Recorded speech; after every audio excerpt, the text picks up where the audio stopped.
Now I'm excited to bring back a fantastic sports bettor and longtime friend of the show, and Mr. Ron Ace Sports from the Inside Blitz. You can follow Ron on Twitter at Ron Ace Sports. Ron, here we are. It's draft time. Last time I talked to you was Super Bowl week. How the heck you doing, man? I'm doing great. I love your grid here. It says I'm on the 20-yard line, but I was just thinking I probably should be on the 5-yard line because we're about 5 yards away from the NFL draft now after all this speculation. So it's great to be with you. Hope you've been doing well. Well, thank you. It looks like you're going to be where kickoff returns are caught. And right here on the 40-yard line over your ace is where they're going to be kicking off from. So it's going to don't confuse me. Don't confuse me yet. Yeah, I know, right? We got enough to think about for next year. Actually, they'll be lining up at the 40, but they'll still be kicking from the 35 or whatever it is. Oh my God, whatever. I guess when you have no competition, really, you can do whatever you want. So that's the NFL for you. But here we are. We have a draft, and it's very exciting. This is one of I know it's my favorite time of the year, and you've said many times how much you love the NFL draft. You have so many great articles and great takes on it. Very excited for tomorrow, and I'm going to be focused in just like you are, I'm sure, Ron, when the big day comes up. But hey, man, there's just a lot of craziness here. I wanted to start by asking you, in the past, books have gotten so smoked on these drafts, and I think it's just because if they could choose not to put up a line, they would, but they do for publicity and getting obviously people users and more users for the future. I totally get that. Is it as easy as to beat as it was 3, 4, 5 years ago, you think, or has it gotten harder? It's gotten harder. GMs are a little bit more careful with their information. Plus, GMs and coaches are changing at a rapid rate. It's a win now league. It's been that way, but it's getting more intense. So I have less data points to choose from as to what a Tennessee's going to do, what Jim Harbaugh is going to do, what Washington's going to do. There's a lot more uncertainty. Then you have 38 states that have now gone ahead and legalized this. Right. Circa, to their credit, put up a lot of stuff in the states where gambling is legal, and they're willing to take a hit at the beginning, and they absolutely know that they're going to take a hit at the beginning, but then they adjust these odds so quickly. I'd say in the last 24 hours, 15 to 20 props, maybe even 25 to 30 props have been substantially changed because as information, rumors, what's right, what's wrong, it's an information-driven kind of experience, the draft. But for me, it's a little bit different because I also do the analysis. I produce 4 decades of draft reports. I've studied 400 players. So when an information gets out, I have to balance it with what I saw out of the player. And so I come at it from a different angle, but I understand that I have to pay attention to the information as well. Oh my God, absolutely. I mean, it's always like the fight between what you think the smartest move for these teams would be and literally what these GMs will fall in love with, love at first sight type thing that usually ends in complete despair. But that's the problem I've always had too. And I think that it's gotten harder, not just because of the information. I think now teams are doing a little bit more misinformation or none, because the truth is the NFL wants them to shut up. And I think especially over the past 3 years, Goodell has told these owners, you have to instill to your executives and everybody else down that you cannot leak anything. Otherwise, there's going to be repercussions. They want ratings on the show. They don't want predictability. And so the only thing they will be okay with is smoke screens, in my opinion. I think there are some smoke screens out there even right now. There was certainly one last year with Will Levis and a few other guys just so they can get their guy. I mean, Atlanta saying they're looking at a quarterback. Stop, please. Yeah. Come on, that's enough. I mean, and then the odds will change. But I think books are learning more about that too. And I think they're a little bit smarter about putting the initial number up. They will have to adjust, and there is line value to be made, but there's also situations where we can make bad guesses, and I'd rather not guess as much as possible unless I'm getting some serious plus money, and then I'm okay to guess a little bit. But hey, we'll get into that part. What is your thoughts on the strength and overall strength of this draft compared to others? Yeah, we are now we're getting to 3, 4 years beyond when the world shut down, sports shut down with COVID, and we had a lot of super seniors. We had some tremendous depth in the draft the last couple of years, but it's waning down. I have 228 at the present time draftable prospects, which is down from the 260, 270, 280 in the real super senior year and down from 240 last year.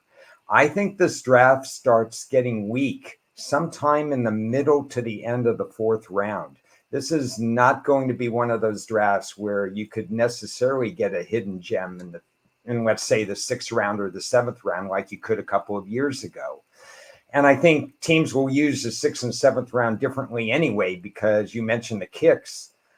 We're going to have people protect against those long gainers on the kick returns, and we're going to get more returners that are not undrafted free agents, but going in the sixth, seventh round. But as far as the meat and potatoes of this draft, after pick 125, 130, I think we're going to see a drop. I agree 100%. And I just look at even the position groups, Ron, how weak some of these are. I got the weak ones as running back. I mean, there's no Bijan or Gibbs, Jonathan Taylor type player in there that I'm seeing. They kind of all mix up. So I think teams are just going to wait on them. Inside linebacker, now that's obviously lost its luster over the past 3 to 5 years anyway. But still, there's nobody inside linebacker that I'm liking. Tight end. There's one tight end, and he might just be so good that he's making everybody else look bad, like the Ohio State kid and a couple others. I don't know why that is, but it is what it is. Defensive tackle, same thing. There's not a ton of DTs that are coming out, minus Murphy, that are really pushing me. And to be honest with you, I don't even think the edge market, the edge rushers, looks as good as some of the other years when you saw, Hawkinson, other guys. I'm trying to remember the guy from Detroit that was a top pick. You had Walker as a top pick, although he didn't turn out quite as good. I mean, it just seems like the edge market is a little weak, and then safety has always been weak over the past few years because it's lost its lucker. So there's a lot of position groups there. But then I look at quarterbacks, strong, more deep. I look at wide receivers, strong, more deep, yet there's still some questionable guys that we'll talk about. And offensive line is very strong on top, So only 3 position groups are really strong to me, and all those others that I mentioned are not. Is that fair? That's pretty fair. I will say this, though. I have 28 draftable people in the first round. May filter down to 27, 28. That's higher than normal. If you talk to a lot of analysts, most years you're going to have between 18 and 22 draftable first round graded projects. But here this year, I'm hearing people like me. I think this is a pretty darn good first round. And then after that, like you said, what do you do with the second tight end? We had 7 good ones last year. We might only have 1 this year. Safety and running back not going to sniff the first round. And it's buyer beware. We don't know what is the correct order of running back. I don't know. What is the correct order of safety? We don't know that. And then there's a drop after the 5 cornerbacks. There might be a drop after the first 4 edge rushers. So I like the first round a lot. After that, some of the positions are really going to be thinned out.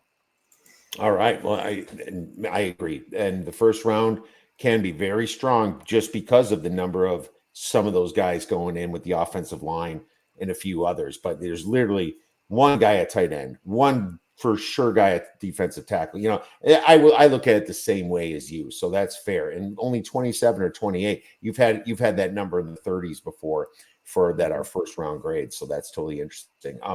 Well, I mean, how many this is a sports betting show. How many plays have you made so far? I'll say I've made more than I wanted to up to this point. Every year I say I'm going to tone it down because I have tremendous willpower in the foods I eat and how I exercise and do all these different things. I apparently don't have a lot of willpower when it comes to the NFL draft because I have about 50 plays right now. I keep telling myself, Ron, you're going to get limited as soon as you finish this draft again. If you win, you're going to get limited because it's happened year after year. And yet I can't resist anyway. And I'm at the point right now that, okay, well, if I get limited, I'll just start writing more and betting less or whatever. But I'm just so fascinated by the draft. I have a lot of plays. I do too. I'm just kind of counting roughly. I'm up to 20, I believe. Now I'm more of a high volume guy as well. And some of those include hedges in just 6 different situations where you get plus money on many sides.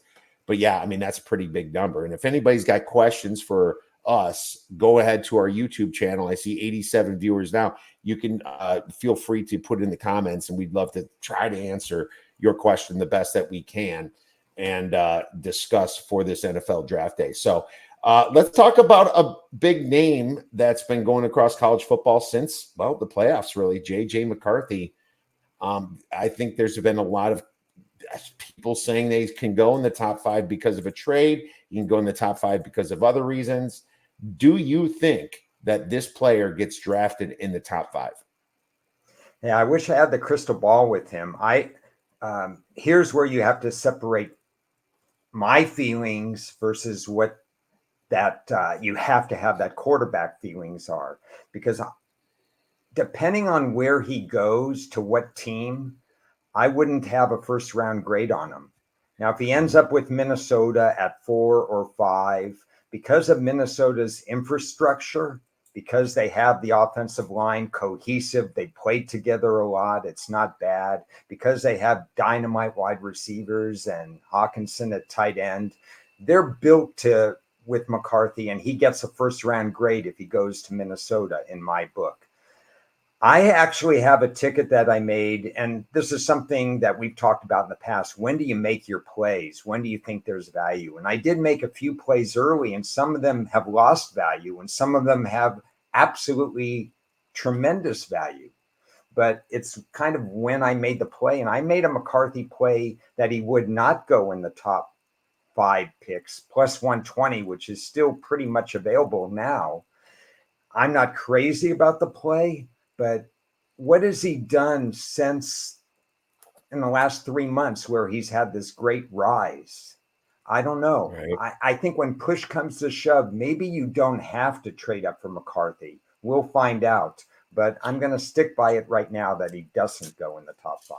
I agree with you 100%. I put a date by all my plays. 410 on April 10th. I bet J.J. McCarthy over 5.5 draft position plus 165. So, yeah, it was early. And I'm just like, I feel like this is a Will Levis situation. I feel like it's a smokescreen, I mean, let's look at the facts here. You're a GM. Are you really going to trade up for the 3rd quarterback in this draft? I mean, at this point, it's almost kind of feeling like the scraps, especially when you look at 2021 and 4 of the 5 top picks were all traded for 4th round or worse players. No second contracts from their team. Justin Fields, Mac Jones. I mean, look at Mac Jones's numbers compared to McCarthy. You're a GM and you're going to do that. And how about the Harbaugh factor that look at what he did with his quarterbacks, Kaepernick, and what happened after he left. It's just, I believe it's system. That doesn't mean that JJ is going to be bad. I don't know. I just know that the risk reward isn't top 5 for me when you're getting the 3rd guy. So I really think he falls to the Vikings. So I'm standing by it. I don't love the speculation we're hearing, Ron, because no one loves to hear all these mock people putting them at 5 and 3 with the Patriots because Tim and Tom Brady both went to Michigan. Nobody likes to see that, but I'm still pretty confident that it's a solid bet at plus 120. I truly believe that. And I think you got a good play there. So let's cross our fingers tomorrow, and maybe Yeah. we'll have a dark beer together once. Absolutely. Not a big play, but it's a play nonetheless. I speculated early, then I saw the buzz and I said, well, some of the plays I make early aren't as big unless I really think there's value, but I come back to them and I may add to them. But I didn't add to him. I just can't see it. Yeah, 100%. All right, well, let's talk about the Patriots then, since we brought them up. What do you think the Patriots do at 3? I think they stay and draft a quarterback unless they get blown away by a deal. This is Elliott Wolf from the Ron Wolf tree. I'm old enough to remember Ron Wolf drafting a quarterback every single year, whether he had a great quarterback or not a great quarterback. He just made it a habit to use a late round pick on a quarterback. I think Wolf wants to have a quarterback. I think it's Drake May, and it'll take a huge offer to get him off that. Yeah, I mean, Drake May dropped a little bit. He was the consensus too before the season started anyway. He had a little bit of a rough season. Doesn't even mean Caleb Williams didn't have that a little bit of a rough season himself. It's just that, so there's some red flags about him. I don't think he stepped up against big competition. And I'm hearing in the marketplace, and this is just me repeating analysts, and I don't disagree with them here, that you draft Drake May, you have nobody around him, you're going to get him killed. Why are you even bothering drafting a quarterback? Get your trenches done. He's the third quarterback. That makes sense. And that kind of makes me think that maybe Marvin Harrison could be in play here, and they just kind of surprise people.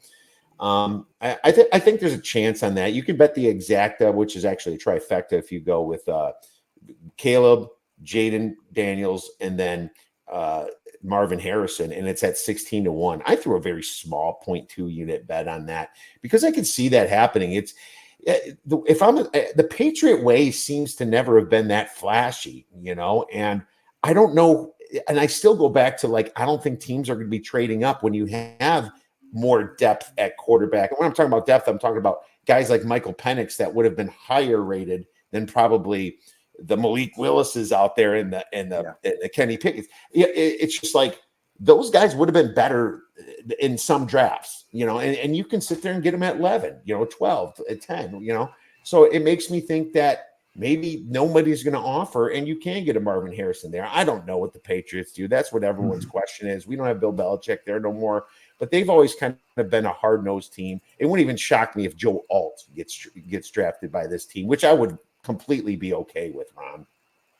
Yeah, it's very interesting. It's a defensive-minded team. They have a defensive-minded coach, so they're going to have to do something, and they're going to have to use their weapons a little better offensively. They were, if not the lowest scoring, one of the 2 lowest scoring teams in the league last year. So they have to jumpstart the offense, whether it's Harrison or whether it's a quarterback. They have to pay a lot of attention to that offense.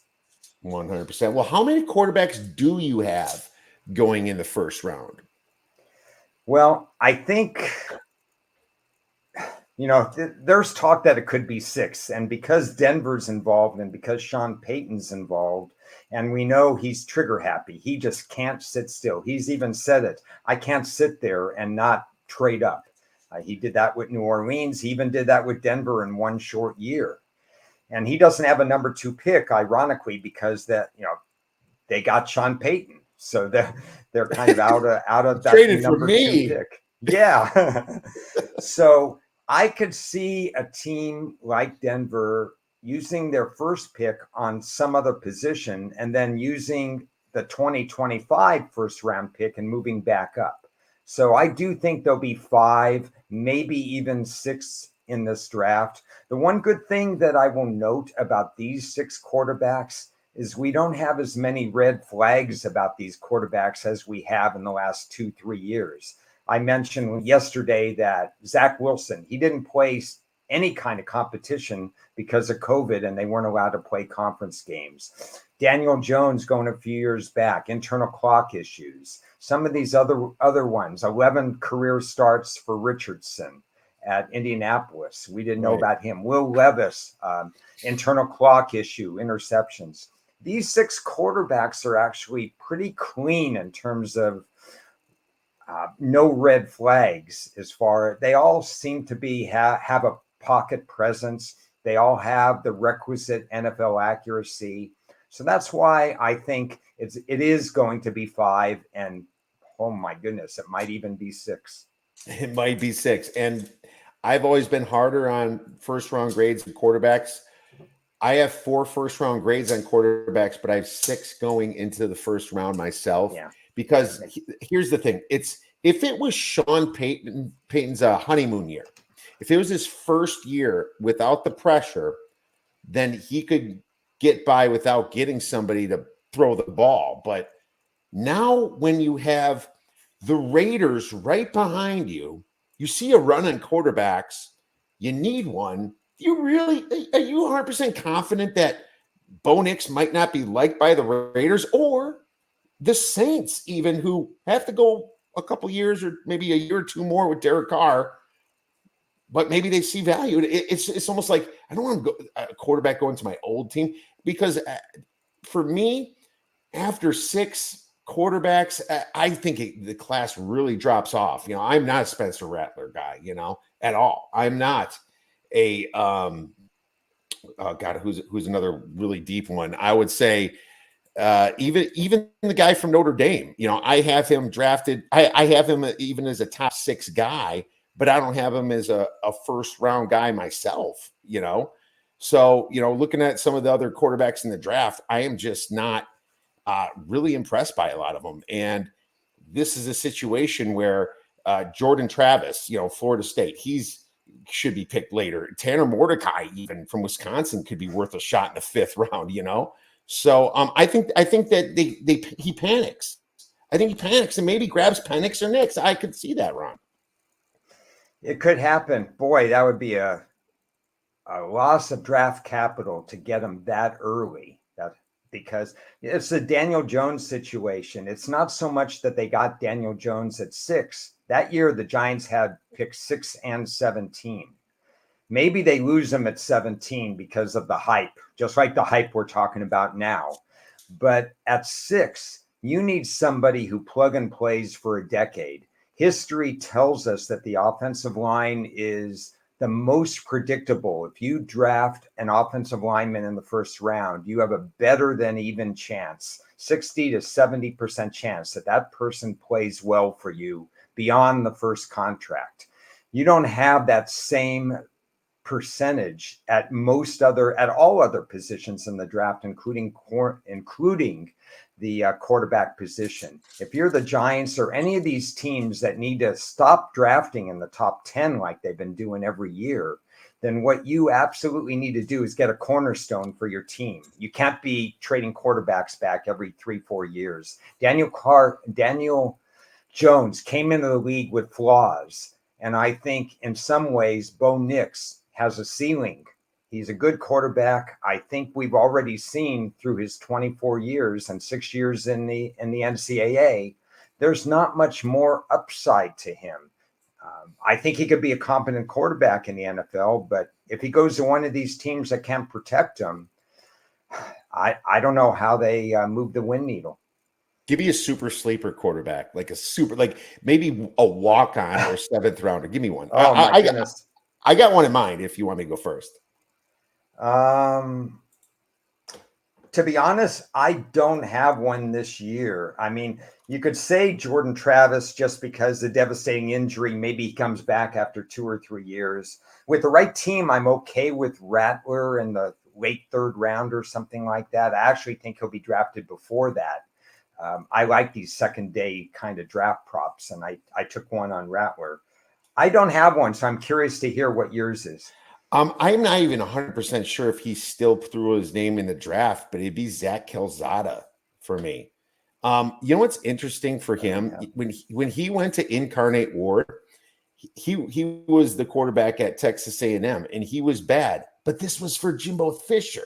He wasn't even that bad. He was like their best bad quarterback, right? But this is Jimbo Fisher's offense. I mean, everybody was bad there. It didn't matter. It's like sometimes system is just so much more important. Kid's 6'4", he's got good size. Maybe for next year's draft, if he doesn't go in this year, I just kind of thought that he was a good prospect, and he was extremely accurate for Incarnate Ward. So I think he could be a sneaky type walk on. But to be honest with you, I'd have to even double check if he's still in this thing. But I just saw his name and I was like, okay, I'm going to ask Ron. But no, but good stuff. Let's go to what some of these teams might be doing. A big talk was Atlanta at number 8. I'm hearing all kinds of different things. I took a shot at Turner when it came out at plus 300. It's bounced a little bit back and forth. It went down. Dallas Turner went down to even the plus 150s. And now it's kind of back up a little bit. What are you hearing about Atlanta for number 8? Atlanta and I never agree on anything because I've had them going edge rush. I've had the edge rusher need for them probably the last 8 to 10 years, maybe even longer.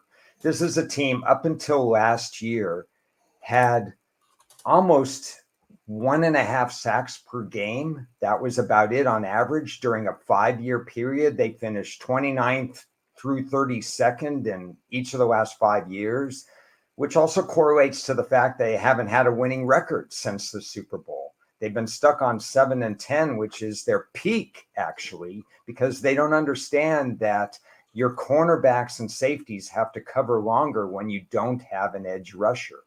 Last year, on paper, it looked like they had more sacks.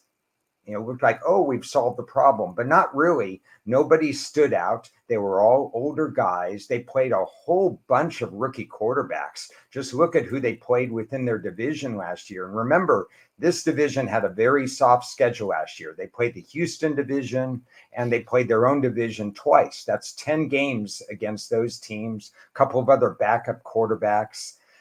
I think they've got a problem. They absolutely have to go edge rusher. What would I do? Because there are 3 edge rushers that are available. I would trade back, which they don't know how to do, but I would trade back from 8 to 11 or 8 to 12 or 13, add an extra draft choice, maybe even an extra 2 draft choices, and then take one of the 3 draft rushers. I had Latu early because I thought he was undervalued at the time. There's been some pushback now. A couple of doctors have said there may still be a problem. But I have Latu going in the top 10, going to Atlanta and under 18.5. I understand he opened at 21.5, but that was not available to me, unfortunately.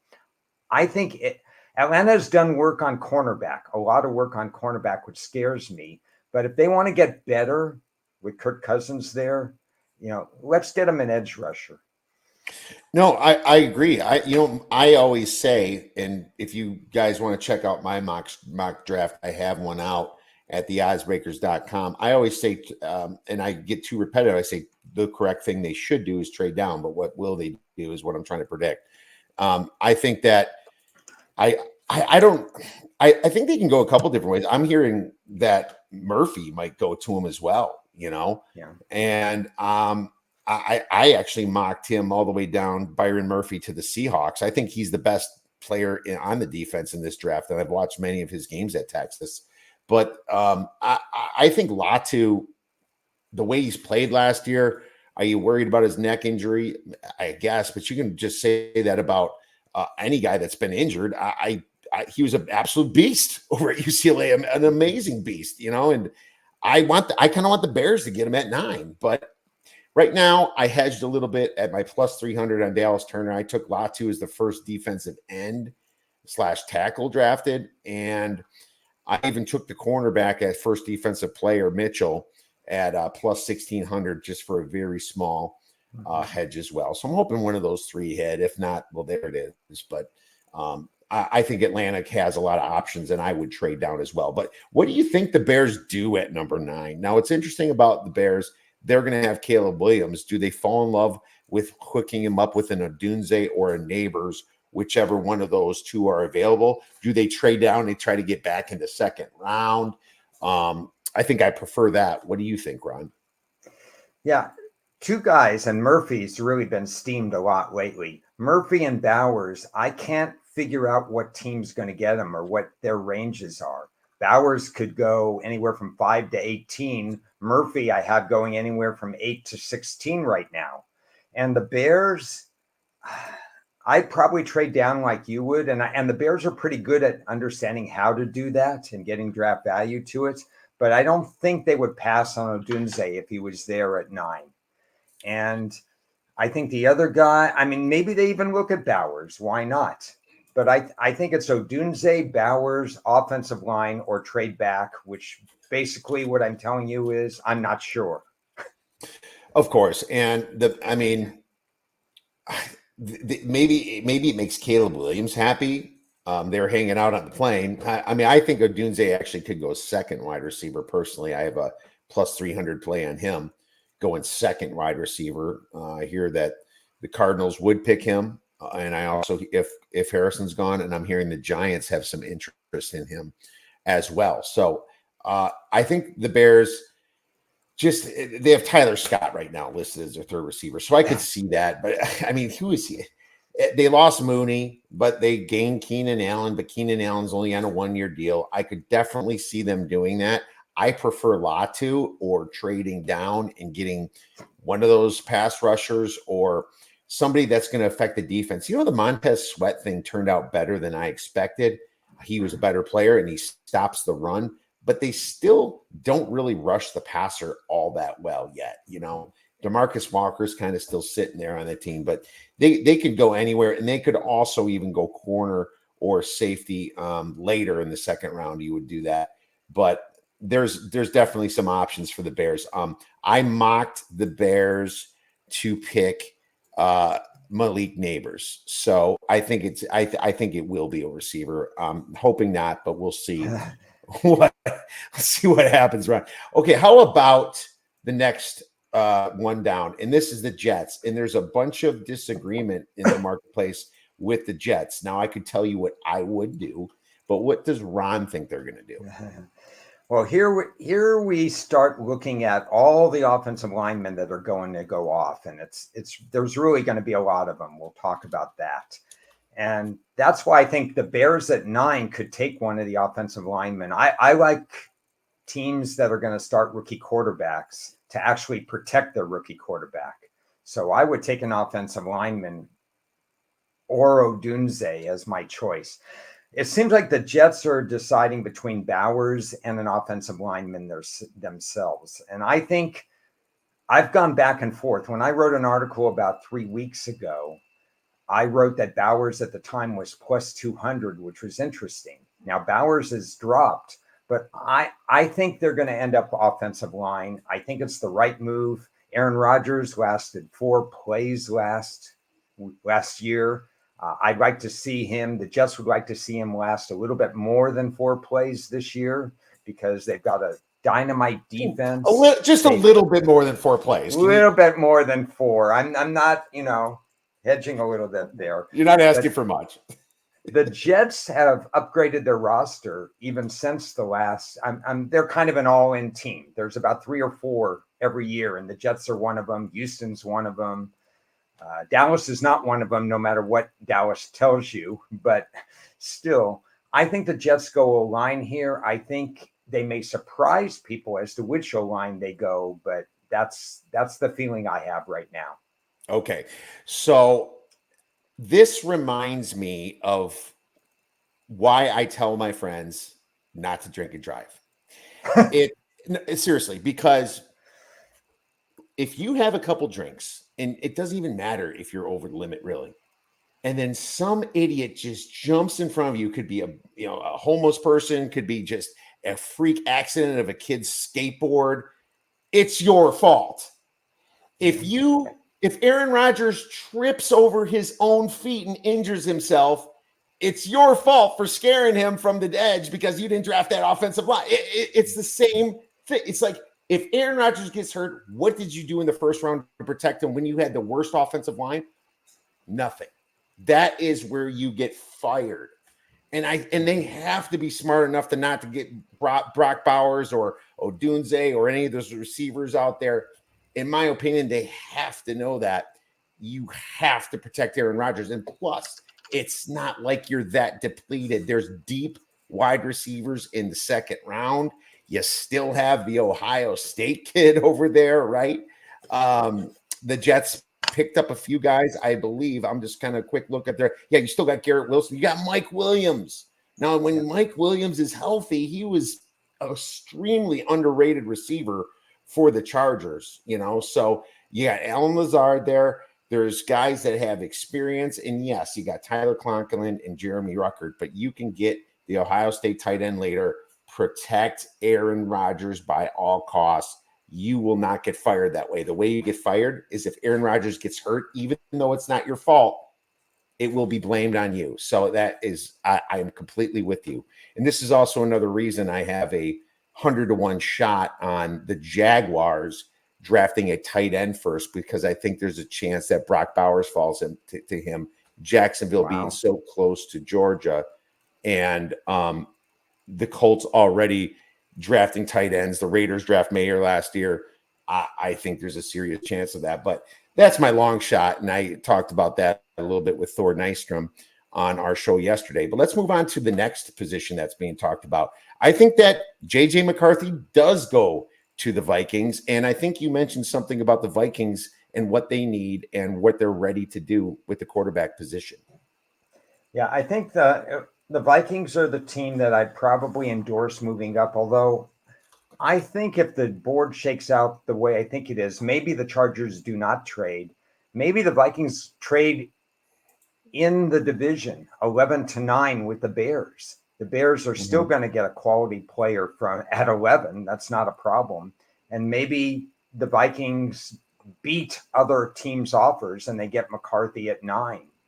Or maybe what I would do is I'd be fine with that. It's over 5.5, baby. Yeah. But maybe, because for the Vikings, to me, they have a cornerback need. They have an edge need. I mean, I'd like to see if they could address one of those at 11, and then that they want Penix, or if they want to trade up from 23, they could trade from 23 to whatever they need to do. The Seahawks are looking to trade back, for example. There's a number of teams that they could go to the middle of the round, 16, 17, 15, even the Colts, trade up and get Penix at that pick, and maybe they're not in love with McCarthy. I mean, it's all talk. Quarterback talk is all over the place. Everybody loves to talk about quarterbacks, and it's all talk. If you hear anything, it's more. I think it'd be more of a distraction at this point if you hear that they like someone, because they're told explicitly not to tell you what they're going to do, but they can tell you the distraction. I agree, Ron. Sorry to interrupt. No, I mean, I wouldn't be surprised if everybody gets shocked like every other year, because we see number of quarterbacks go under every year. And yet you ask me, and this year I think it's going to go over. But that doesn't mean I think there'll be 4 quarterbacks in the top 5 picks. I think they still have a chance to get McCarthy with a mild trade up, or Penix with a mild trade up at 23. If I were the Vikings, I'd love to use that first pick on a non-quarterback. But I understand that they think they can challenge right now, and they have that offensive line, tight end, and certainly that wide receiver room to challenge right now. So I don't profess to know what they're going to do, but it's going to be interesting. 100%. And yeah, I do have JJ McCarthy falling to them, because I think they're going to panic anyway and not want to trade down and think they're getting, unless they really like Bo Nix, Mike Penix, and McCarthy. If they have them all equal, then yes, that would be a trade down situation. But I think that they go in that situation. Now, I think there's a chance that Bo Nix goes, or somebody goes to the Denver Broncos. Could be Penix. I think that, we discussed that a little bit. I think Sean Payton does take that risk a little bit. Because he's worried that the Raiders in his division is going to get his quarterback. Why would the Raiders not want a quarterback, Ron? Do you see that possibly happening? I mean, why would they sit there with Aiden O'Connell when they kind of need to win with some of their, Adams and the receivers? People will tell you that the worst place to be in the draft is consistently between pick like 12 and 18, when you're in purgatory. If you're drafting later, you were a playoff team and you've got a good roster. If you're drafting earlier, well, you can go get your quarterback because you're a bad team. But when you're stuck in the middle, and Denver's been stuck in the middle for years and years and years, so they haven't had a chance to get one of those top 2 or 3 or 4 quarterbacks in the draft. The Raiders are in purgatory. They certainly need a quarterback, but they did get Gardner Minshew, and he could be a short-term fill, and Aiden O'Connell can do some things. He belongs on a roster. The Raiders have a lot of needs because their previous regime dumped all the players. I mean, they were so bad at drafting that none of those guys are on the roster. If I'm the Raiders, I have to bite the bullet, and I don't take quarterback this year. Yeah, that's a tough one. You're late in the process here. So it's like, do I want the 5th quarterback? Do I want the 6th? Or, I mean, at that point, wouldn't you rather take a chance on the 10th quarterback, the 8th quarterback, the Jordan Travises out there, right? Yeah, and get them in the 3rd or 4th round. Jordan Travis could turn out great. We don't know. So, yeah, I'm not saying it's the right move, but if you love them, that's what I think, that they could panic and do that. And I could see Sean Payton panicking in that situation. But let's move on to how you have this draft from a positional standpoint. How many offensive linemen did you say? I know you alluded to it before. How many offensive linemen do you have out there going in round 1? A minimum of 9 are going to come off, and as many as 11 could be. If we see the cornerbacks get pushed back, and if we see a drop, a surprise at edge or DT not going, or there's a lot of health and character concerns going on at wide receiver. And I know one of the plays I have is under 6.5 wide receivers. I think there's 7 that are possible for wide receiver. But there's a lot of character things going on. Where are you going to move to? Why not the most accurate position for the first round? Now, I don't have 11 first round tackle, guard, and center grades. There's 2 or 3 of them, including the BYU guy who I'm not going to try to pronounce, and a couple of others that I actually have a 2nd round grade on. But too bad it's not Puku Nakua. Yeah. Well, he's a good guy, and it's a little easier. It's a fewer syllables. But yeah, I think we're going to have 10 when all comes down to it, that there'll be 10 offensive tackles, at least 9. And it's just such a good group of offensive linemen that we should see at least 9 offensive linemen. All right. Well, I mean, geez, that's a lot, because we're moving into our best bets section too. And I think it's under 9. My mock has 7. I could see 8. The only reason my mock has 7 is because I think later in the draft, somebody throws us a curveball, whether it be the Ravens, or I think I had it, whoever had the 31st pick in the situation, the 49ers could throw us one. But I have 7, and if my number's 7, I'm going to go under. I think just if you're going to drain the offensive line that much, are you really going to want the 9th best offensive lineman, even if you think it fits your system? Or are you going to want the 3rd best corner, or maybe the 3rd or 4th best edge rusher, 4th or 5th best receiver? I like your receiver bet, Ron, but also I'm still smitten by 3 years ago when we were talking, and I took under 6.5 and 7 receivers were picked in that draft. I got burned. And remember, I told you that not one of those receivers made the playoffs on that team that drafted them in the first round. We had that conversation. I was so mad at that. But, I'm always an anti-receiver, but it sounds like some guys like Mitchell and a few others are dropping because of health concerns. I guess he's diabetic, and you know how that goes through the Twitter leaves, let's say, the tea leaves, Twitter leaves. And Ladd McConkey's being talked about. He's fringe. You got Troy Franklin out there, Roman Wilson, that are all 2nd, 3rd round guys. I'm surprised how Keon Coleman has dropped so far. He should not have ran the 40 at all. If you're 4.61, buddy, what are you doing running a 40? You'd say my ankle hurts, I mean, don't let that thing completely destroy you. But there it is. I think Keon Coleman, even though he ran a 4.6 40, is better than his ranking in this draft too. So I totally see that. So I have under 9 offensive line, and I have that at a pretty good number at plus 160. So I figure if I'm getting plus money when I have less, even if you have the number 9 in your mock draft, I mean, that's what I'm thinking, Ron, but you might disagree with that. Well, I'm looking down the chart, and Pittsburgh's going to take an offensive lineman at 20. Dallas is going to take an offensive lineman at 24.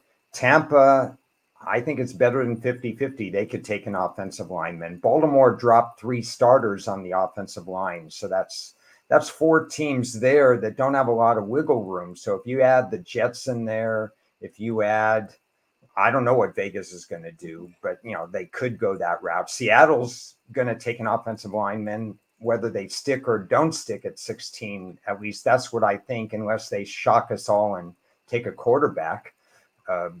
And I think Jets, they get Byron Murphy if Murphy drops to them, because they're the they had the second worst run defense in the league last year.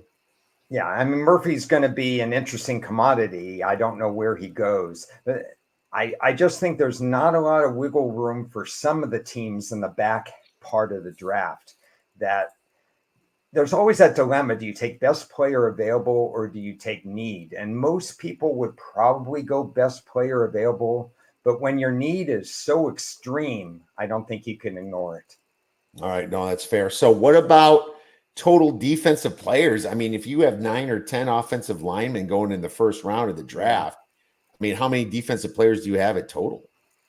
The ceiling has to be 12. So I think it's probably going to be, it's probably going to be an exact 11. It's probably going to be like a 21-11. I've dealt with that prop a lot over the years, but I think it's such a narrow gap this year. There's not, like most drafts, if you see like a 16 or a 17, there's a range of like 15 to 19 on offense, 15 to 19 on defense, but the range is maybe 10, 11, or 12. There's not a big range. I'd rather have a prop that's saying, will there be exactly 11 defensive players, and take it at a nice plus money. That's not being offered. Maybe I can ask somebody to do it next year. Yeah, I got minus 155 on over 10.5, and it was one of my larger plays.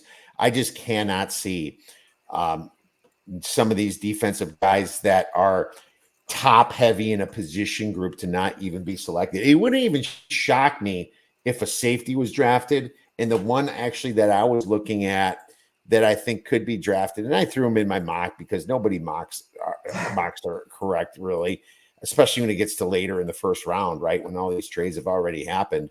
But I think the Georgia kid could get drafted, Javon Bullard. And the reason he is because he's played cornerback too. He could be a slot corner. And really, anybody with the name of Georgia, if you went to the school with the name of Georgia, it's usually not a bad guy to grab in your first round. He has pretty good numbers, So I could see Baltimore throwing us a curveball here and then getting in their offensive lineman later.